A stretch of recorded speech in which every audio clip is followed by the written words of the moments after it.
Hey everyone, today I'm going to show you a simple exercise with progressions on how you can improve the ollie or pop on your board when you're off the mountain. I highly recommend a band, but you can use anything of the same sort. I'm going to show you how to do the exercise first, and then in the end I'll explain what's going on, the muscles being used, and how to do it.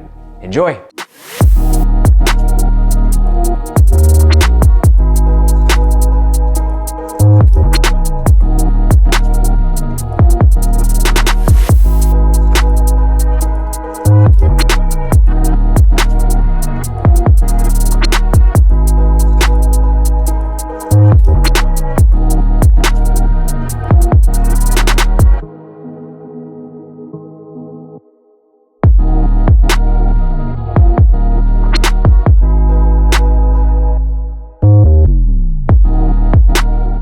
Remember to subscribe, we really appreciate it, for more great content. Thanks. So now for the more explanation, the science side of things. So what exactly is going on? So as you can see, I tried to break this up in a couple components. So when you're seeing a jump or when you're about to pop your board, we really want to utilize the board itself.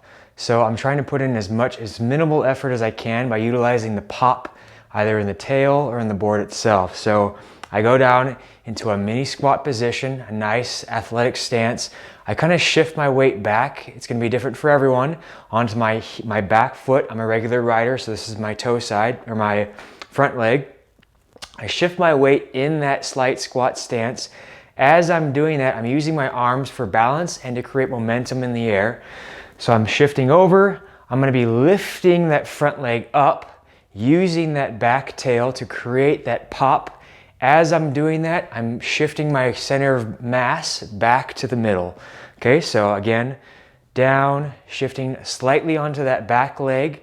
I'm using the tail of that board, I'm lifting it up, and I'm almost kicking that board forward, or kicking that snowboard forward. So on a skateboard, this is a lot more defined or obvious because it's not attached to your leg, so you almost have to keep it there. But it's a similar movement, okay? So a little bit faster, down, shift, up, down, shift, up, okay? So why do we add in the band, okay? So it's not perfect by any means, but this is to add a little resistance. So I put this around my feet to kind of imitate what it would feel like with the board on it, a little bit of resistance, etc., etc. So I put that on the top, almost at the base of the ankle. And I add just enough resistance to feel it. So ideally it would be my snowboard stance, like such. I'll go back a little bit. Okay, so it's the same thing here. So the first progression, we didn't have a band. Second progression, we do. So again, go down, shift over. As I'm moving up in the air, moving my front foot forward, I want to maintain the same amount of resistance, okay? So that's going to require a lot of my hip strength, my glute med. So down, over, landing softly, okay? I could absolutely bring my feet together, but one, that's not realistic, and two, I stop exercising the muscles that we're trying to work. Okay, so what's happening when I do this? I go down, so almost my entire lower extremities are being activated. I shift over, okay, so now my glutes, my quads, my hamstrings are being activated, majority on that back leg side.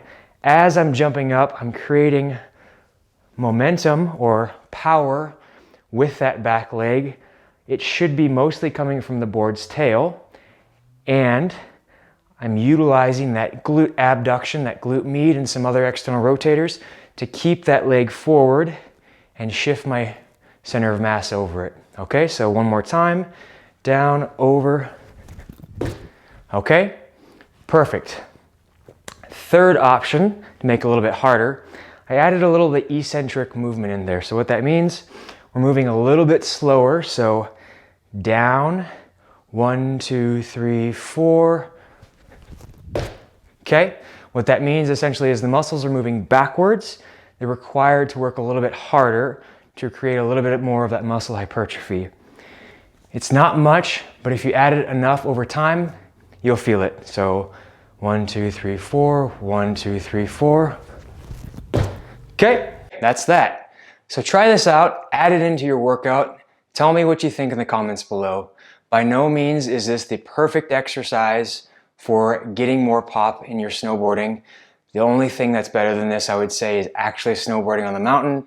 Obviously on flat ground, it's not going to be the same because it's more stable. On a board, there's a lot less friction, so it's going to slide a little bit. But try this out. You could even try this out with your snowboard on your legs. If you have a soft place to do it, like on rubber or in the grass or anything like that. If you don't, this is absolutely a fantastic supplement for that and should translate well to the mountain. All right, thanks a lot for watching.